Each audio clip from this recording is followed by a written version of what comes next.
Hello YouTubers, this is Cessna Ace back again with another 10 video ads video.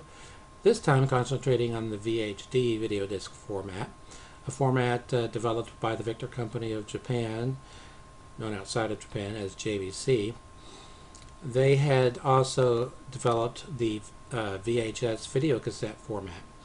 They had announced in 1982 that they were going to be releasing the VHD format in both the US and the UK, and they had partnered up with several other companies to make discs and players. JVC went ahead and they built their own disc manufacturing facility in the US. Thorn EMI invested in building a new plant to manufacture discs in the UK, and then the decision was made to back out of releasing the format in the UK and the US.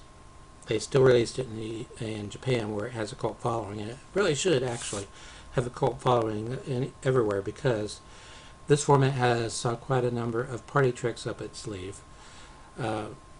This is, without a doubt, the most advanced analog format that was ever released to the market.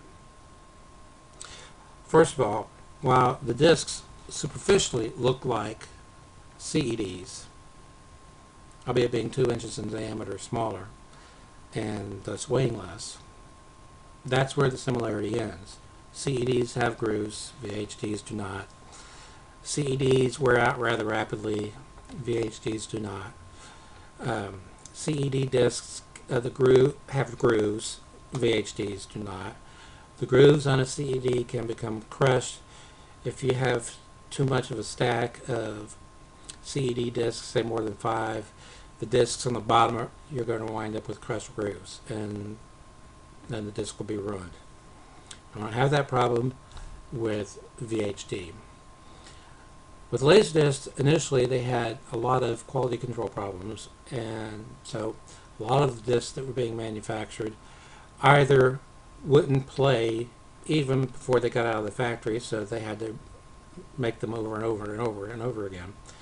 On some titles, it cost MCA as much as $300 per disc to make, because the defect rate was so high. But even on discs that got out of the market, out of the factory, they could play perfectly and then 6 months later not play at all. Eventually that problem was licked, but you still had compatibility problems. The initial Laserdisc players used CAV, constant angular velocity, which gave the discs a maximum capacity of 30 minutes per side, but you could do all kinds of neat tricks like still frame, single frame access, perfect fast forwards and rewinds and slow motions and all that good stuff. Then about a year later they came out with CLV, constant linear velocity, which allowed an hour per side, unfortunately, without all of the neat little tricks that you could do with CAV.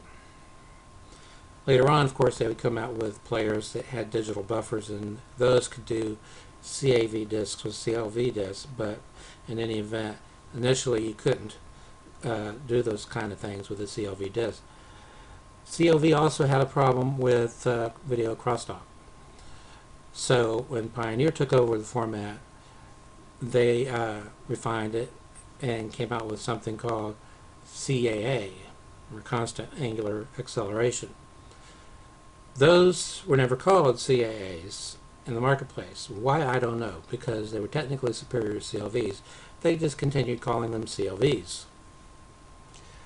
But a CAA disc will not have the problem with crosstalk that CLVs did, and you can customize the length or the running time of the disc.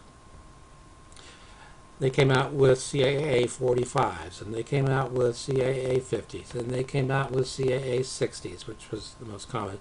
But anything that ran under 50 minutes was typically on a CAA 50. Then they came out with CAA 65s, which could hold 65 minutes per side, and then they came out with CAA 70s, which could hold 70 minutes per side. But no one used those, not even Pioneer, and I just don't understand things like that. But anyway, This format has all of the functionality of CAA discs, but with a capacity of an hour per side. And the discs are smaller. Now, another neat little parlor trick that this format has is that it was designed so that discs made anywhere in the world could be played in players made anywhere in the world. Didn't matter whether the discs were NTSC, PAL, or CCAM, or whether the TV sets were NTSC, PAL, or CCAM. They were intercompatible. When you inserted the disc into the player, the two talked to each other and compensated accordingly, and so you wouldn't have intercompatibility problems the way you did if you tried to play, say, a PAL standard VHS tape in an NTSC standard VCR. What you would wind up with is a black and white picture and just static for your sound. But you didn't have that problem with VHDs. But as the format was only commercially released in the US, I mean not US, but in Japan, where they used NTSC, the same standard they use here in the US, that wasn't an issue. Although I do believe that they came out with some industrial discs in the UK. But in any event, you have that. You also have the parlor trick of 3D mode. Some players have 3D mode, some don't. Some discs have 3D mode, some don't. But the ones that do have a 3D signal on the disc, you could turn the 3D mode off and watch it in 2D just fine. There was also an audio-only counterpart to VHD. I'm forgetting off the top of my head what the initials were, but it was the only other format other than compact discs that were part of the digital audio standard.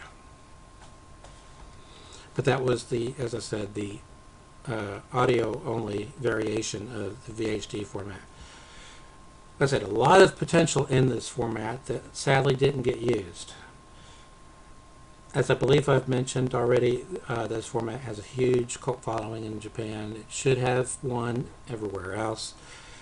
What surprises me is that so far I have bought a total of 10 discs in 3 batches, and inside each batch I had at least one disc that was previously unknown.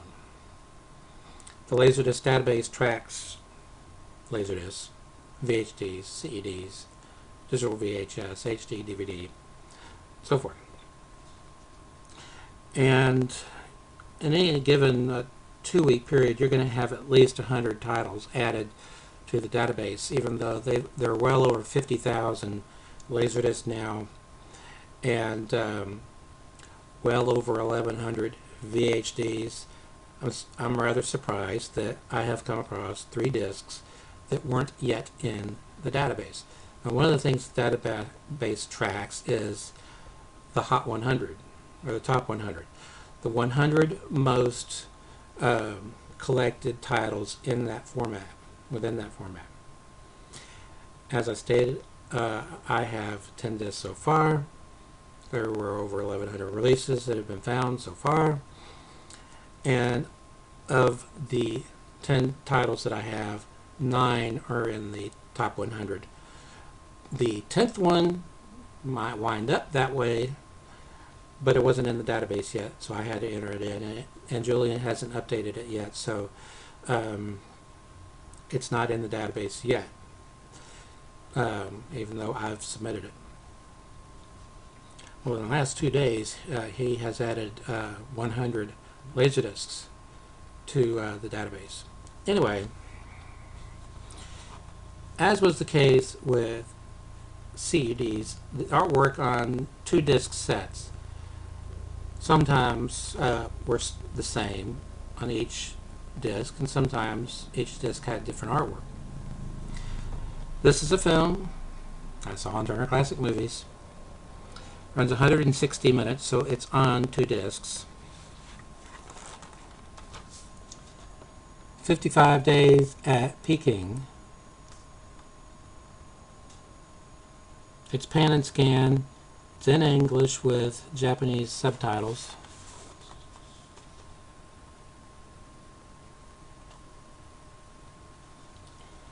And also stars, in addition to Charlton Heston, Eve Gardner, and David Niven. This is the other disc.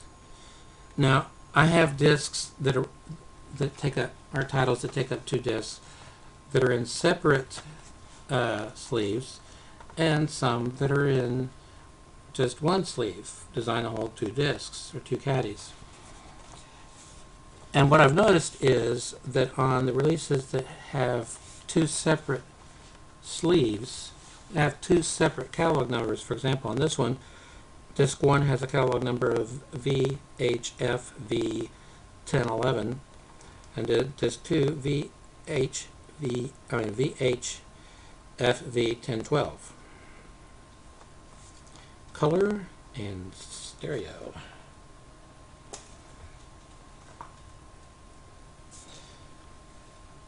This one is in Chinese with Japanese subtitles. It's Aces Go Places.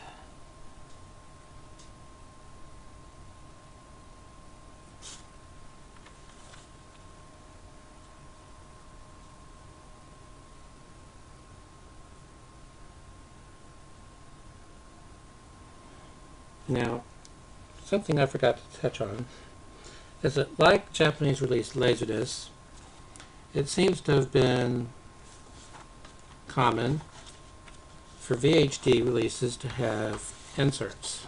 Sometimes they could be rather basic, sometimes more elaborate. This was released, by the way, by Vestron Video International.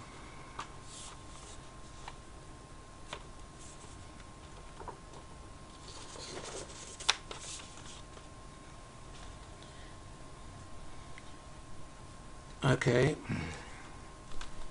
this one was released by Toshiba.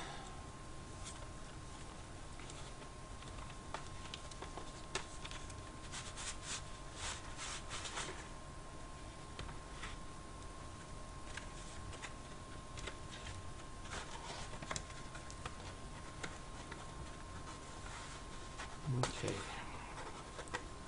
Why isn't that insert wanting to come out?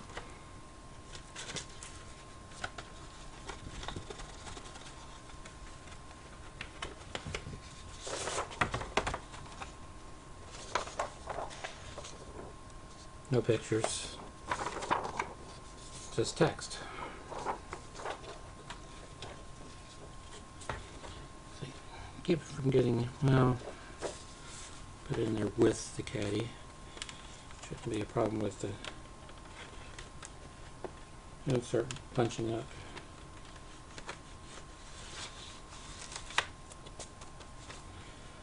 Okay.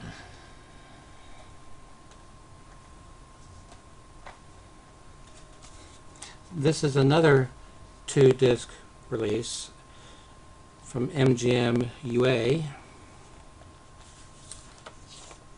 of the Charlton Heston film Ben-Hur.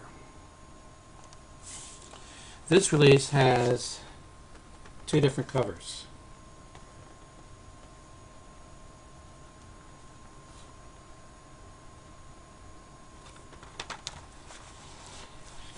And 2 different reverse covers.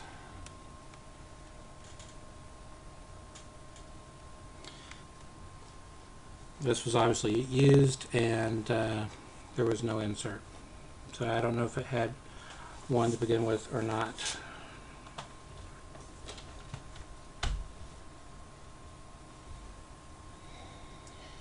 Okay, this is a 2-disc set that's in one sleeve, released by Canon International. This is the Chaplin Review, which was released on VHS and Betamax in the US by Magnetic Video, at least initially. What I found interesting is they misspelled his name up here. It should be C-H-A-R-I-E, Chaplin. And this is part of a series, the Charlie Chaplin collection. This is volume 7.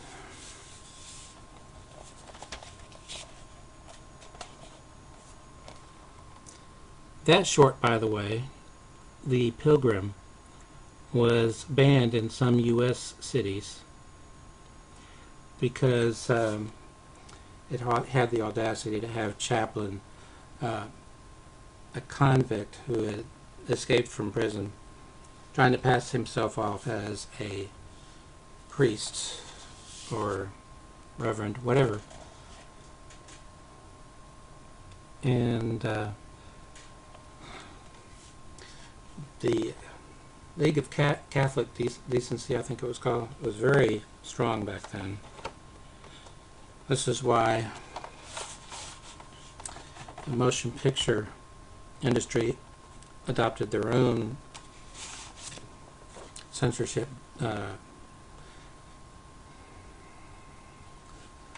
I don't want to call it unit, but anyway, the Hayes office. Scripts and everything had to be submitted to the Hayes office for approval before they would shoot, because it was getting too expensive to make all these different versions for different towns and different cities.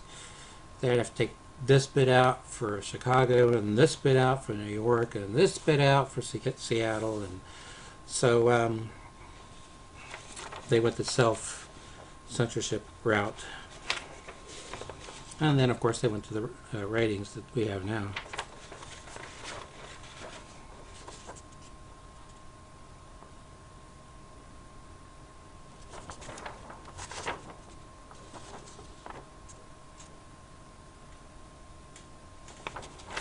On the back of the insert is a Charlie Chaplin filmography in order of year of release, original release, beginning from in 1914 and then ending in well, it says 1977, but he was dead by then, I'm sure, so that must have been a retrospective of or something. But anyway, here's that.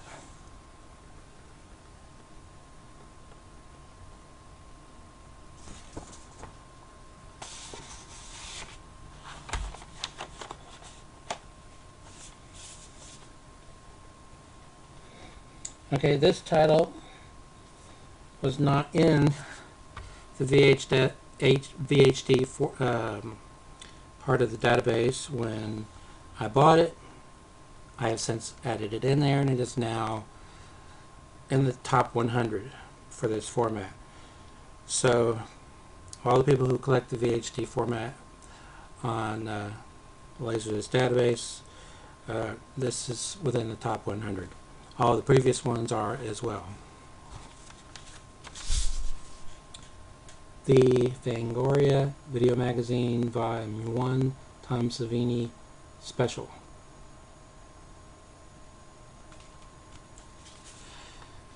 Don't know if there were any subsequent volumes. They didn't know this volume existed, so I'm holding out hope that there were other volumes.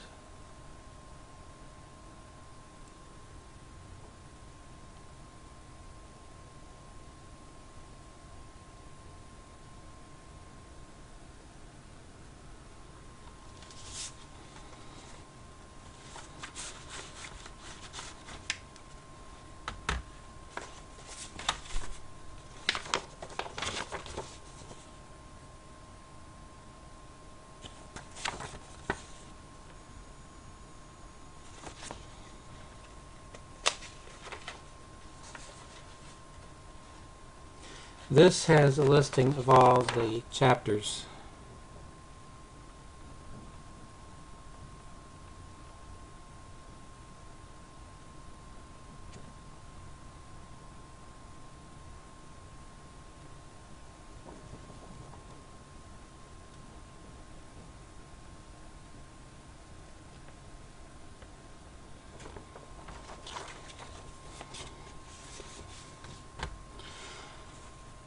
The major expense of this format has not been collecting the discs, although I have had to have them all shipped from Japan. So you have, of course, the expense of doing that. The major expense for me was in the purchase and shipment of a VHD player from Japan. If you ever decide to do that, I would stick with the national brand players, as I've been told that the actual Victor brand players don't ship well. They work when they leave and they don't when they arrive. But my player works flawlessly, and mine's a national. This was another title that was not in the database yet until I bought it and then added it. This has also become a top 100 title. It's a French sci-fi film, the title of which translates roughly in English as Fatomas is Unchained, or something along those lines. The world's only flying Citron Diaz. Well, if you took those wings off, it would still look like it could fly.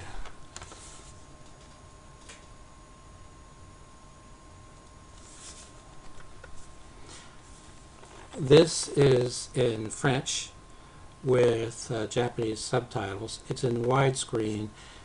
They raised up the picture, and that gave them, whoever it gave, wider area of black to put subtitles over. So they're technically not in picture because they're in black. Apparently this film is part of a series that they had in France.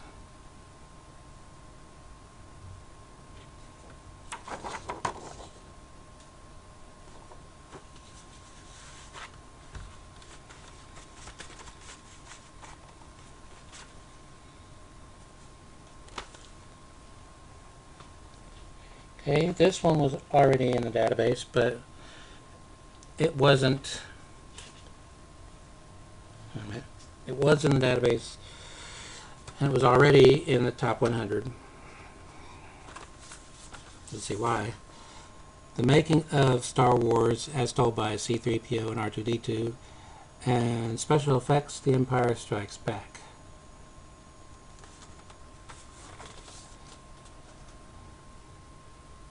Each of those two programs taking up a side. The Making of Star Wars is the exact same release that came out on VHS. This is on the Magnetic Video label. Magnetic Video was the very first home video label. This has a copyright date of 1980 on it. The program was produced in '77. Magnetic Video started in '77.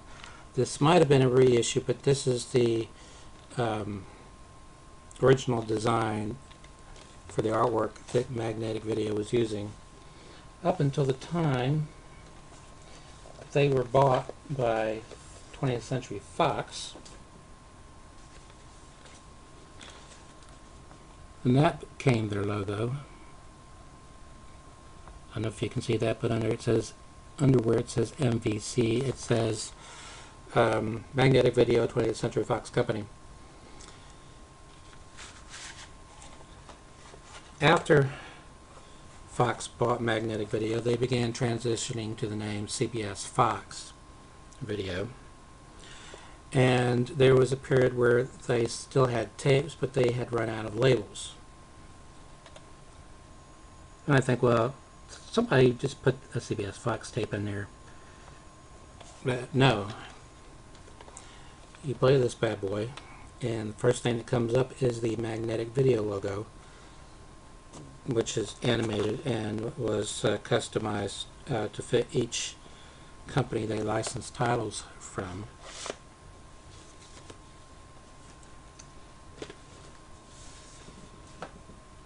Okay. Can't remember if I showed the insert to this or not, but what the hey.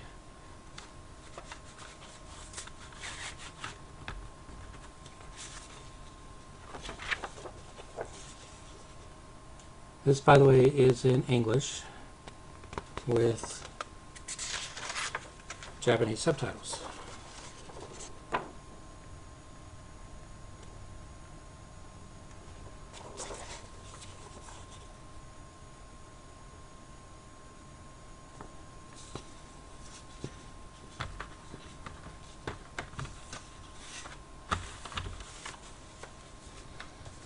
Okay, now to one that I received yesterday. This is a 2-disc release. This is a movie, and so far it is the only title that I have managed to pick up used that still has the Obi strip. Murder on the Orient Express.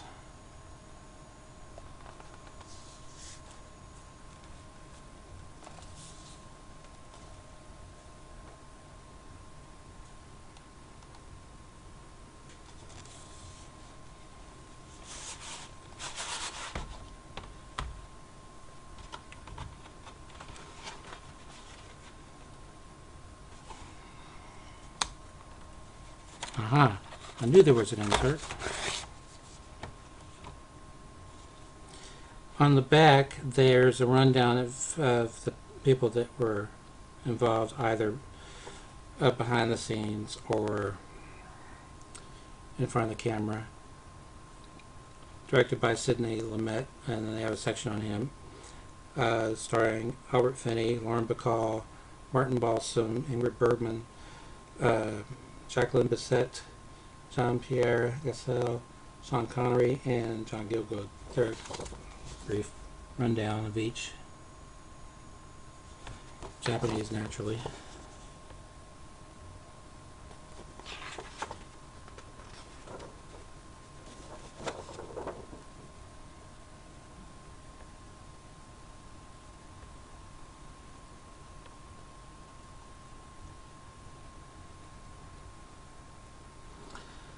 I have a brother who thinks it's funny the way I say Hercule Poirot.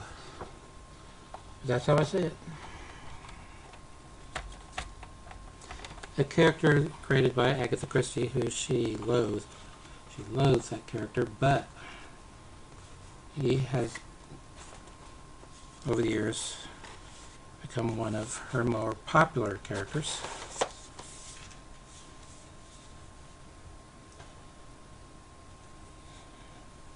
This is one I had purchased earlier. It's a 2-disc release. The best dramatic telling of the sinking of the Titanic, as far as I'm concerned. A Night to Remember.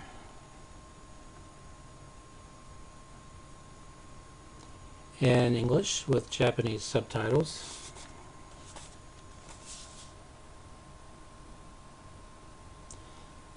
Strangely, this is full screen, but I have it on VHS and widescreen from Hallmark Home Entertainment. So go figure.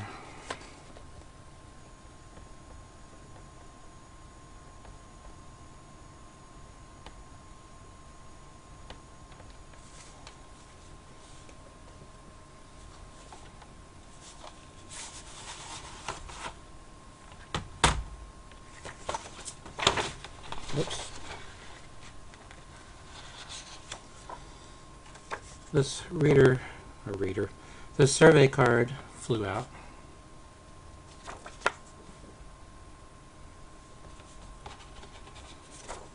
I was trying to get out the insert, which is just simple-sided, but still.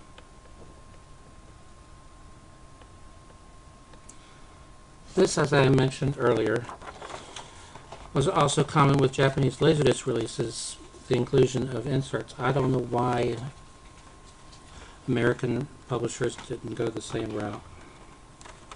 But there you go.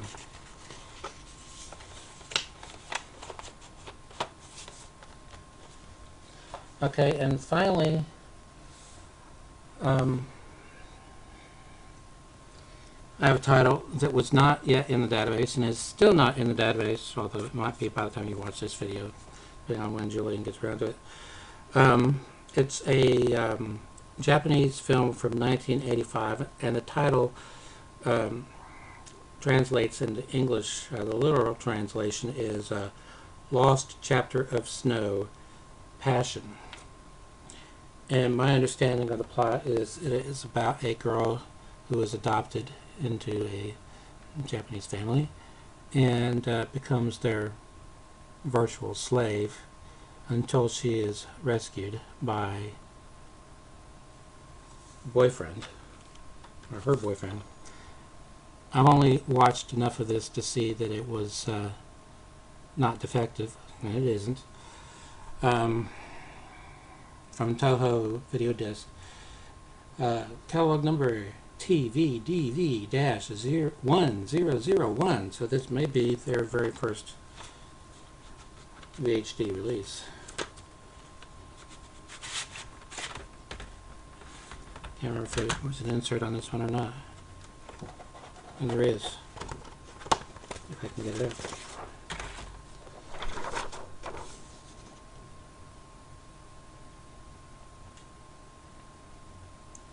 Side 2 starts really creepy.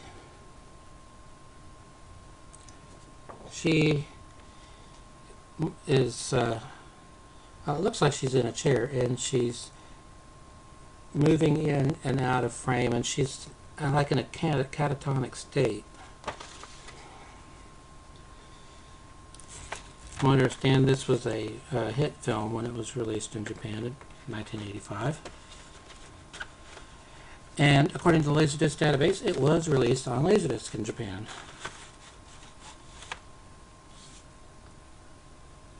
VideoDisc VHD 10 count went up. I don't know what that means.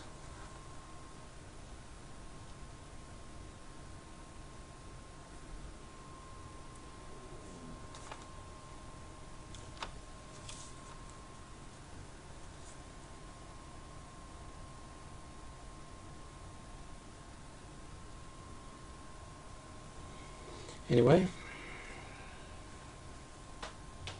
I have more VHD discs coming. I have Laserdisc coming, DVDs coming, VCDs coming. I've got some video games actually that I've picked up. I haven't shown them yet, but I need to. So, whoa, this video's long.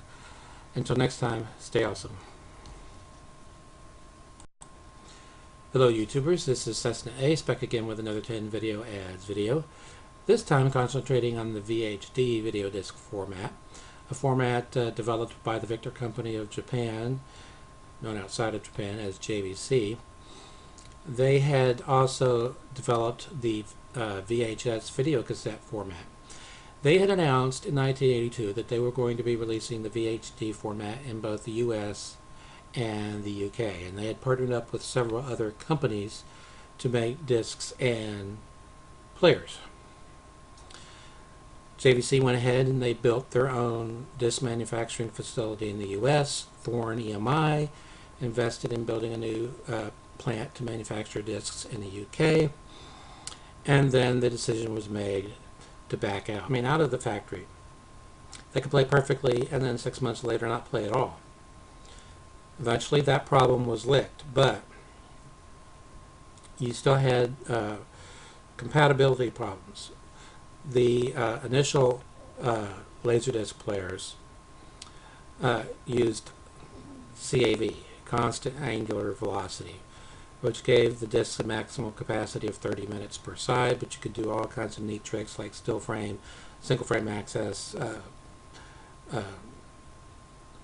perfect fast forwards and rewinds and slow motions and all that good stuff.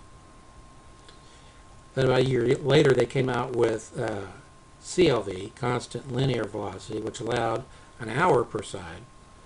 Unfortunately, the grooves, VHDs do not.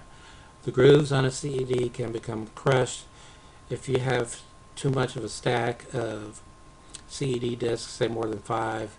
the discs on the bottom, you're going to wind up with crushed grooves, and then the disc will be ruined. I don't have that problem with VHD.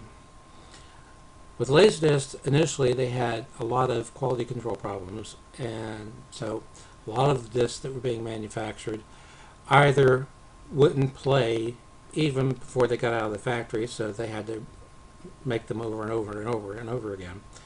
On some titles, it cost MCA as much as $300 per disc to make because the defect rate was so high. But even on discs that got out of the market of releasing the format in the UK and the US, they still released it in Japan, where it has a cult following, and it really should actually have a cult following everywhere, because this format has quite a number of party tricks up its sleeve. This is, without a doubt, the most advanced analog format that was ever released to the market. First of all, while the discs superficially look like CEDs, albeit being 2 inches in diameter smaller and thus weighing less, that's where the similarity ends. CEDs have grooves, VHDs do not. CEDs wear out rather rapidly, VHDs do not. CED discs without all of the neat little tricks that you could do with CAV.